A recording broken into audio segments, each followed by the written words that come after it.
We offer free Qur'ans that we can mail out, but only in the United States and Canada.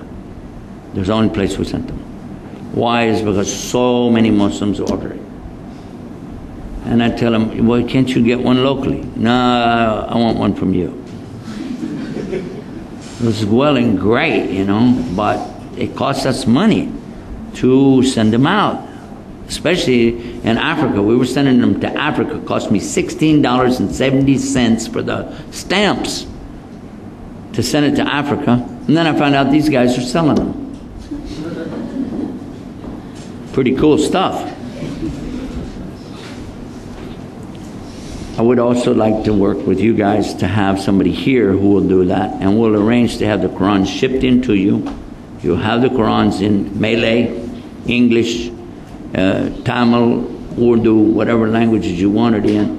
We do have brothers who are doing this work, and they'll be happy to cooperate with us to help you do a better job. But what we really want to focus on is the best of the quality of translations. And I recommend Saheeh International. Have you heard about it? Okay, don't settle for less. Whenever you talk to the people of Juma magazine or Muntada, be sure, because this is where this is coming from. They have another translation that they promote. They don't promote this one very heavy. But the Saheeh International is many times better and more acceptable amongst most governments than the other one.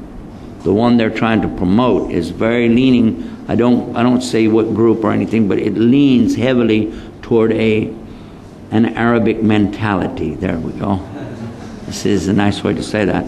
But I happen to know about the translators. I love them very much. They did a good job. But still, they have these inclinations in certain places to lean toward things that wind up causing you a lot of problem. Will cause you problem eventually here in Malaysia. Because I know what problems we've had. They're actually banned in the libraries in California. So it's not a joke. Saheeh International was much better. And especially for ladies, and by the way, you're always going to find more women interested in the dawah, working for the dawah, than men.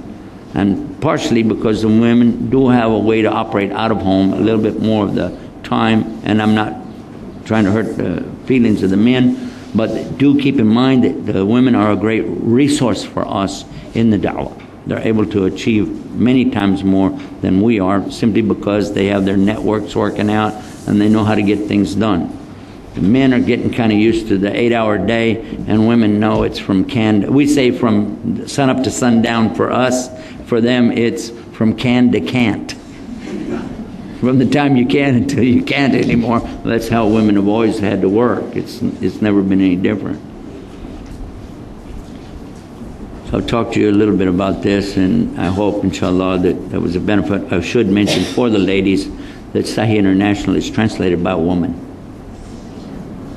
She didn't want people to know that because she knew that it would cause a problem, and people would say, oh, well, we don't take it because a woman translated it.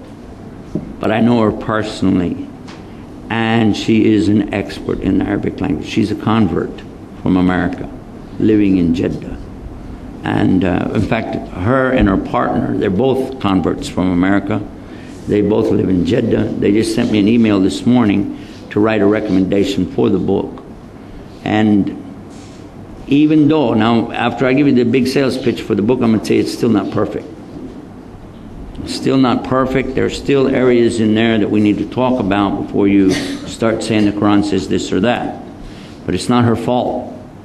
It's nobody's fault. It's just difficult to try to represent the Qur'an in any other language. In fact, it's difficult really to even do it in Arabic because there's no book like it. It's impossible to bring a book like it. Allah said, if you're in doubt about it, bring a book like it. It means you can't.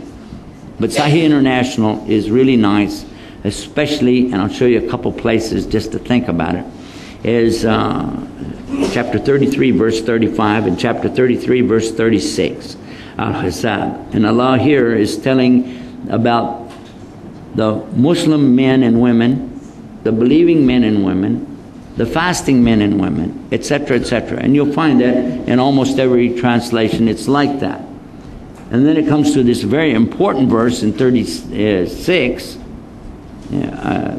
36, that if you don't understand it right, you'll think the woman is having a subjected lower position than a man. It's not for the believing man or woman that whenever Allah, see how it sounded?